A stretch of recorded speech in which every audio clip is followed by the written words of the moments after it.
Abbymercer, and I watched a netball performer. One skill strength I picked out of the performer was catching while stationary. So she was able to be on the ball and receive it while she was stood still, which meant that the play was continued down court as she was able to then pass on without dropping the ball.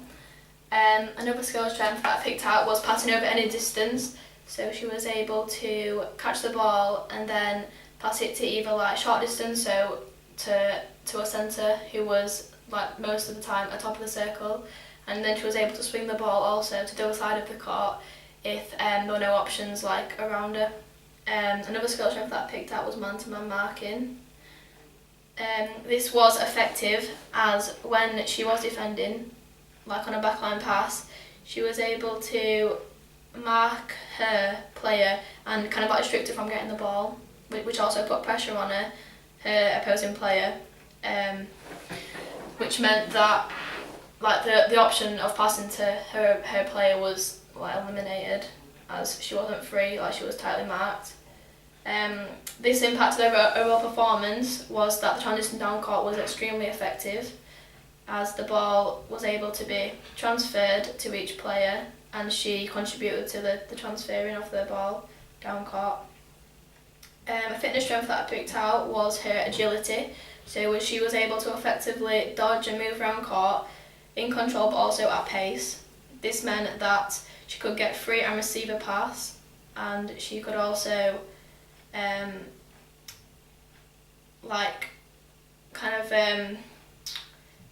do like a preliminary move away from a player and then come back for the ball, and able to do dummy dodges, front cuts, etc. to get the ball. Another fitness strength that I picked out was cardiovascular endurance. This was effective as she was able to last the whole quarter without getting really tired at all. So she had to put like her best performance in and was able to effectively help the team bring the ball down court without being like ineffective and not without looking tired. Another fitness strength that I picked out was muscular endurance. Her muscles were continually contracting, so she didn't show any signs of muscular fatigue such as leg twitching, etc. This meant that she could carry on the whole quarter and that she was able to keep moving and keep dodging away from her player and receive the ball effectively. This impact for the overall performance was that she could last the whole quarter or the game without showing any signs of fatigue, and she was able to get away from her player and then help the ball come down court through transitioning. A tactic strength that I picked out was where to pass. So she knew where it was appropriate to pass, so she passed into space on sometimes, or she passed directly to the performer on other times. Especially in the circle, like the connection between her and a goal shooter through passing was good, as they could they knew how far the player could reach, so they knew how far to pass it in front of the player, and also they tried to pass towards the post, which was effective as then the closer they are to the post, the easier and the more accurate the shots are. Another tactic strength was attack positioning on court. Her centre passes were effective. She was able to drive out and receive a pass and then pass a straight line ball to the wing attack or the centre. This meant she knew where a wing attack was on a centre pass and knew where she should position herself. And also in the circle, she knew where she should ask for a ball and where she should lunge out and receive a pass. Also, another tactic strength was that she understood the rules. So when one of the players was pulled up for footwork, she knew where she was supposed to stand and take the pass. This meant that she could then effectively bring the ball down court and knew where to set up for where the foul had occurred. So then she knew, and then play could continue at a fast rate without the defenders quickly man-to-man marking. Overall performances was that that she understood play and it was more effective and that by knowing where to pass and by using attack positioning, she could move into the correct positions and then pass effectively to the next player. And also by understanding the rules, it just sped up the play. However, in terms of weaknesses, one of her strength weaknesses was her catching and turning in the air before landing. This meant that when she did receive a ball, she had to pivot, turn around, face post, give the ball, rather than being able to quickly catch, turn in the air, and then give a ball straight off. And it also, by not giving the ball after she'd catch and turn in the air, it meant that 3 seconds was like close to ending, so she was likely to get pulled up for held ball, and also options like to pass were closed down as some players were already free, but because she hadn't faced a turn post, then the options had gone. Another strength weakness was her shooting technique. On occasions, her feet were too far apart, and sometimes when she was like going for the shot, she didn't bend or flick her wrist enough, which meant that sometimes the shots didn't reach the post, and so that she missed. Another strength weakness that I picked out was her one-handed receiving. She wasn't very effective at this at all, as she was unable to reach like balls that she could have been able to reach due to her one-handed receiving, as some of the balls were a bit further out, but she could have got one hand to them and then like controlled it with one hand, but she wasn't able to do this, so then some balls like ran away from her. The overall performance for this was that it would have increased faster play, as catching and turning in the air makes sure that the player, like the defenders, aren't able to effectively use a 3-foot mark or second stage marking. And it also, with the shooting technique, it would have increased the percentage of shots, so the team would have been further in front, and also she wasn't able to reach as far as she could have done. In terms of fitness weaknesses, first one was coordination. So on occasion she'd drop the ball, or her footwork wasn't as good as it should have been.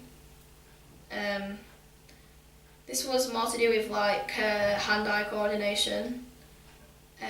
So she would not be able to sometimes catch the ball properly just because the coordination wasn't on point.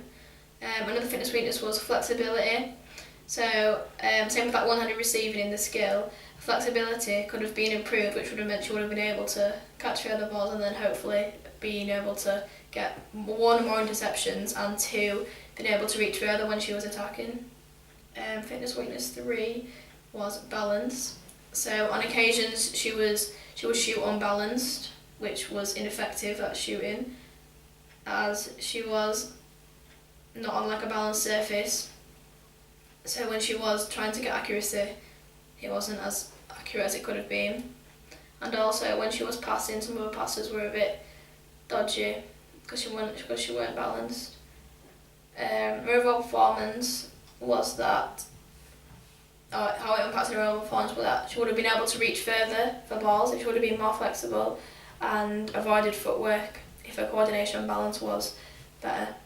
In terms of tactics weaknesses, the first one was when to pass. Sometimes she weren't sure whether it was appropriate to pass at this time or whether she should have held the ball or given it straight away, which is important in netball because sometimes options are like, sometimes you need to give the ball straight away, or sometimes you need to hold it for a bit longer just so players are able to get into the correct positioning and make like the flow down court better. Another tactics weakness was the communication with the goal shooter. This wasn't always the best it could have been because like sometimes the 2 players were in the same space, which meant that like in a circle they were getting too close to each other, and then the players on the floor feeding into the circle, like the wing attack in the centre, weren't able to give a good pass because they were both in the same space, so there weren't any, and the defenders were already one-to-one marking them, so they had nowhere to move. Another tactics weakness was where to dodge and where to move. This is kind of the same with like communication with the goal shooter. Due to her not knowing where the free space was, then she was unable to perform like dummy dodges and back cuts, front cuts, rolls, just because she didn't know where it was appropriate to do so.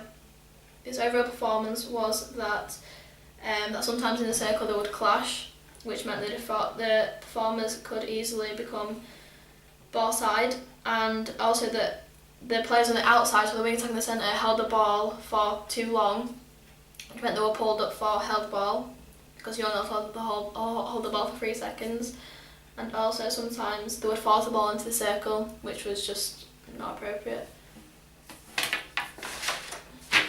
In terms of improving the 2 priority weaknesses, so the first one would be catching and turning in the air before landing, just because on occasions she would have been able to quickly live the pass to either to the goal shooter or to another attacking player, and it would have sped up play and made the defenders panic. And also I want to improve flexibility, just so that she'll be able to reach the balls further, and this will contribute to a 100 receiving.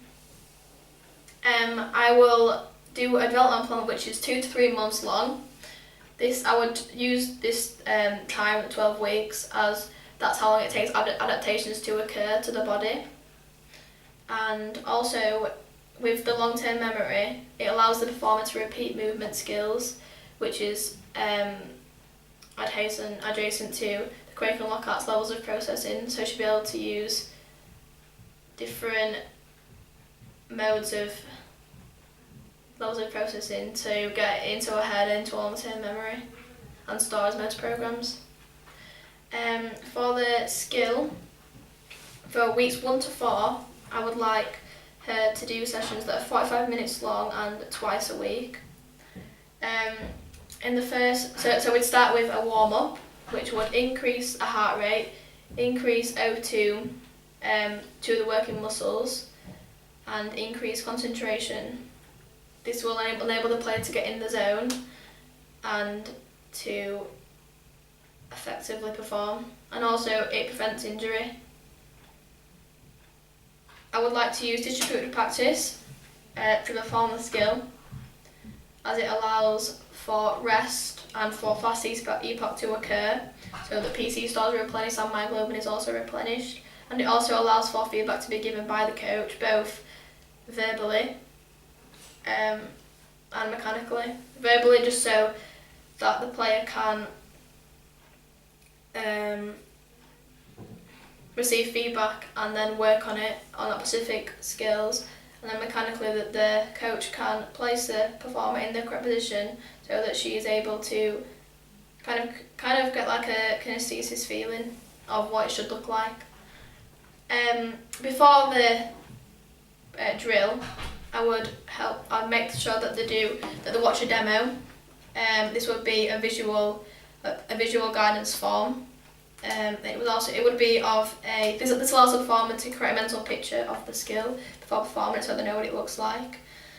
This will be probably performed by an England netball performer at the Olympic Games, and this will be shown using an iPad, as it is useful as you can pause and rewind it so that the player can analyse the movement as they're doing it. And also I would make sure that the coach verbally use verbal guidance throughout the video so that the performers can highlight the important parts of the movement. I would also like the performer to do the whole session at the EIS, English Institute of Sport in Sheffield, which is useful as there is sports physio available to them, modern technology such as force plates, and it also allows the player for like sports medicine, etc., just to be available. So for this first drill, it will be whole practice, as the skill cannot be broken down, so they must be performed as an entirety. So the feeder starts opposite the worker, probably about 10 steps away, just so that they can choose to do either shoulder pass or bounce pass. It doesn't really matter. So the worker would drive out to the right on a diagonal, and then they would catch the ball but turn in the air while they're doing so, and then they would pass back to the feeder. They would repeat this, and then they would drive out in a straight line and do the same, and then to a diagonal to the left. She would repeat this. She would probably do about five reps and 3 sets. So altogether she's doing 15 moves, just so that she can practice and keep practicing. Between each set I would also like her to have a rest. This allows for feedback from the coach and allows for fast epoch to occur. I would also, in terms of coaching points, I would make sure that it's a strong drive out on a diagonal or straight line, as it's similar to a game. I'd also encourage her to use NRP, which is net ball ready position. This means knees flexed, arms up, on the balls of your toes. This makes sure that the performer is ready for when the feeder feeds the ball. And I would also, when she's performing the skill, I would like her to use her head to turn first, and then her hips will follow, like her whole body will follow if she turns her head. As this drill may get quite easy, in like the 2nd or 3rd week, I would like her to add a defender. This defender can start working about 50% intensity, just so that the performer is allowed success.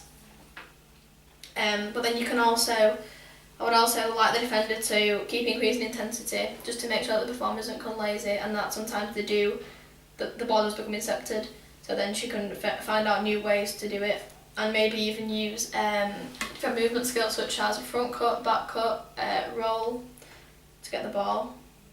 I'd also like to use operant conditioning within this drill through, if it is unsuccessful, so she has to count how many balls are unsuccessful to her, then at the end, how many she has to do that many call sprints. So if she drops the ball 5 times or doesn't receive the ball 5 times, then she has to do 5 call sprints. This will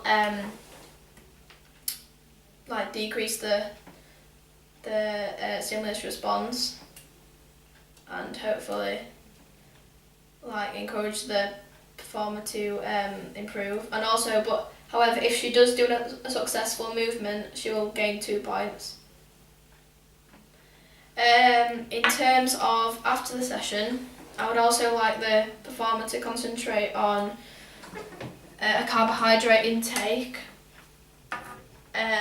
which I would like to be to about 2 hours before the session. I'd like her to do a meal which is high in carbohydrates and high GI foods, e.g. porridge.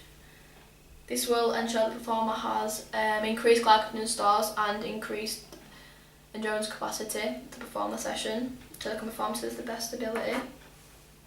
I would also want to encourage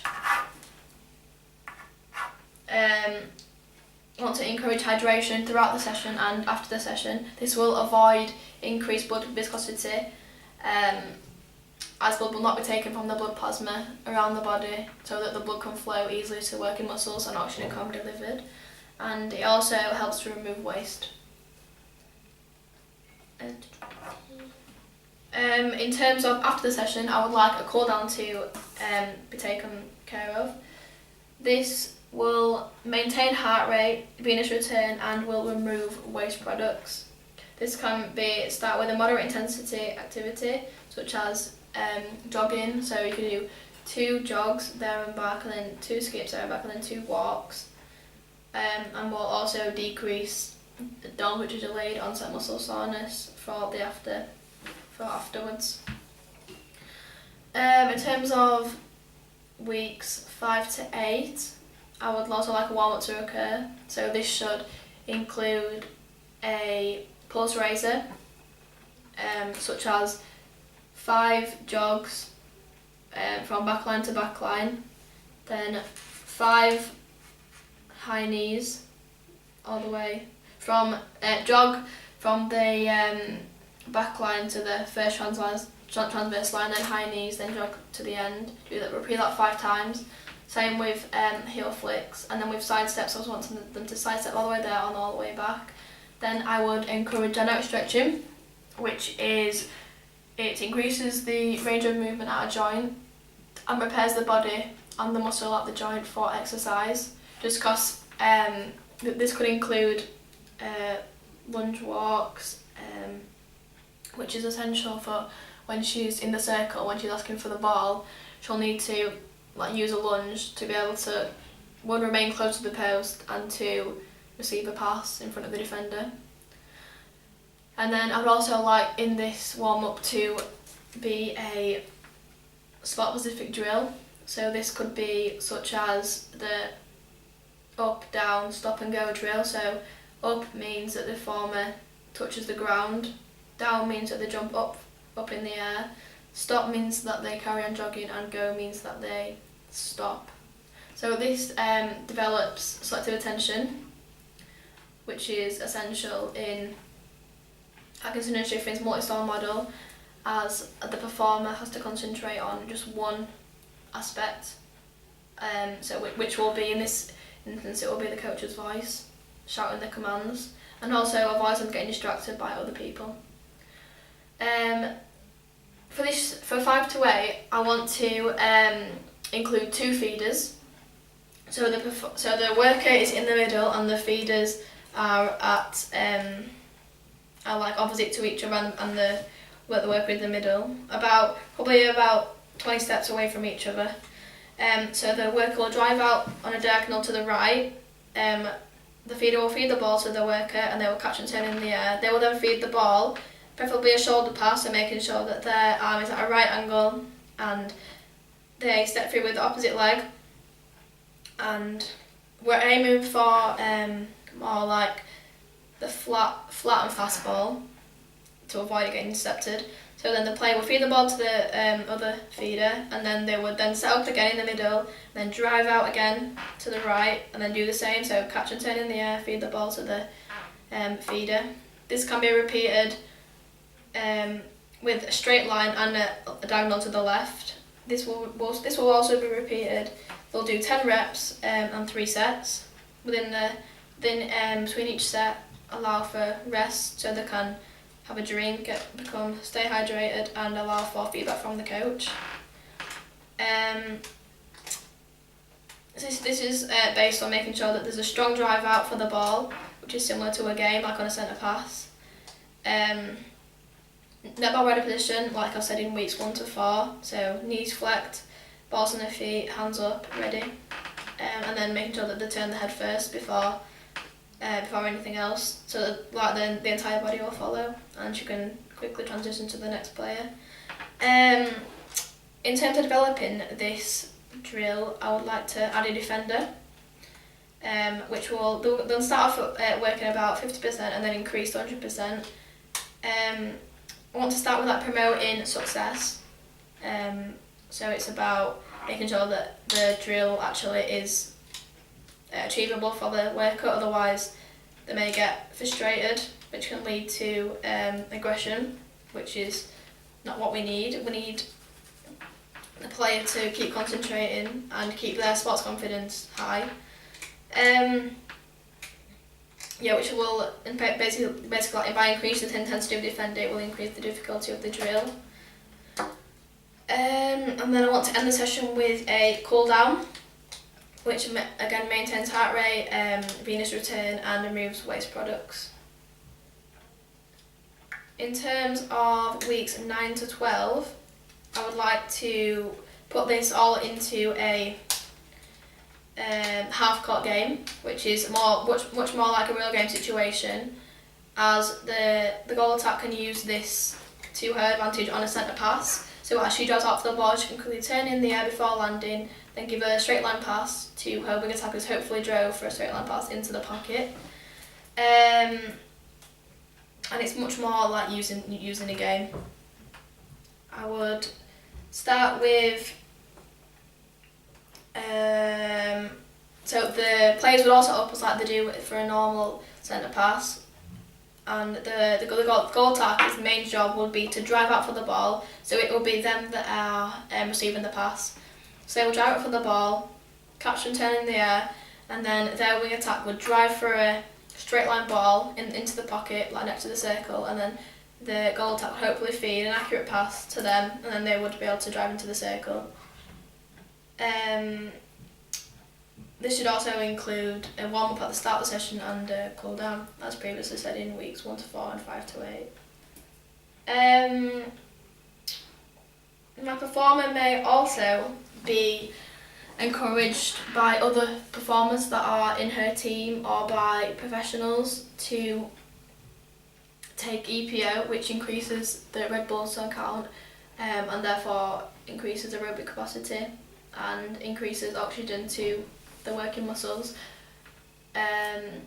However, the risks of doing this are that it increases blood viscosity and it also decreases normal production of EPO, which is not good for the performer.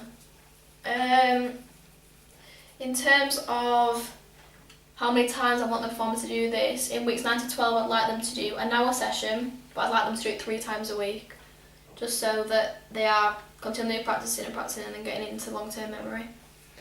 In terms of flexibility training, I would, at the start of the development plan, I would like to do a sit and reach test just to measure the flexibility in the player's hamstrings.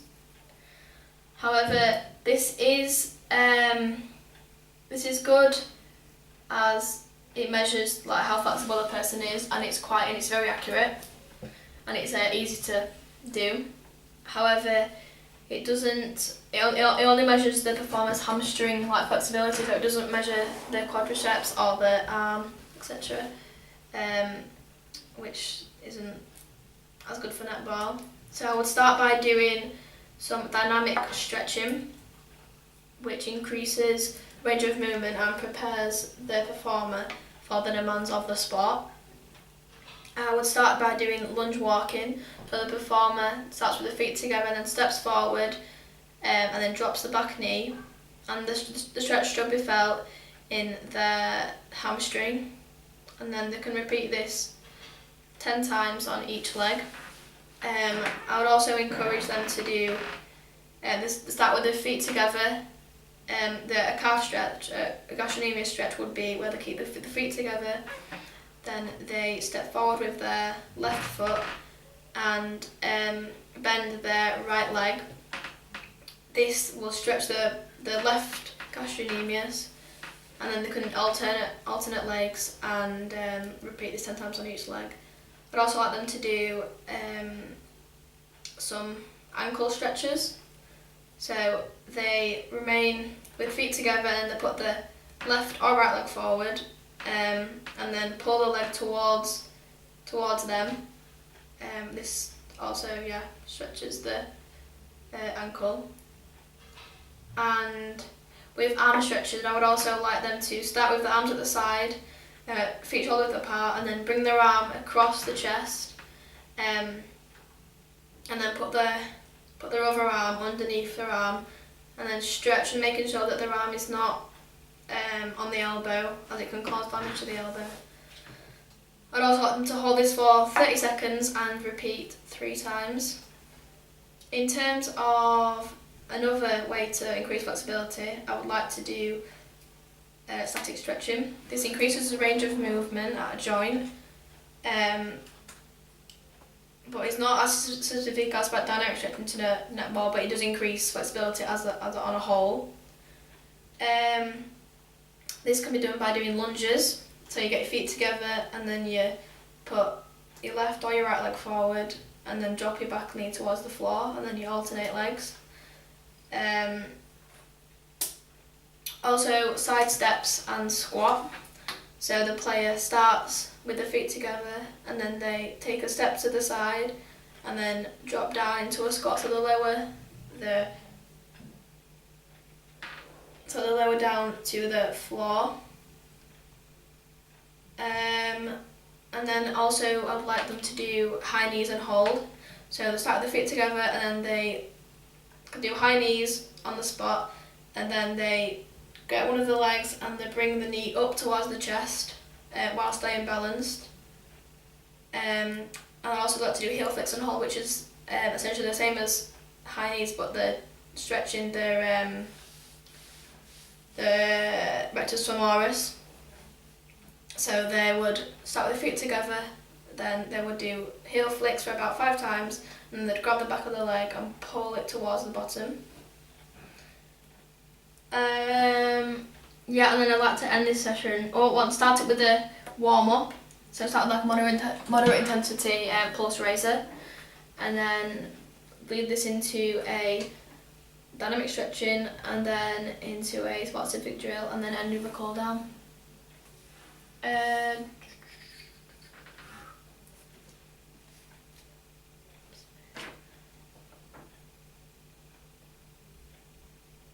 And then at the end of the 3 months, I'd also like them to repeat a sit and reach test, so that the player can see how much their flexibility in their hamstrings has developed, and then be able to use it in a game. So when they are like trying to reach for a further ball, be able to do that. And in the circle, like when jumping through a ball, they'll be able to reach further and hopefully outwit the defender.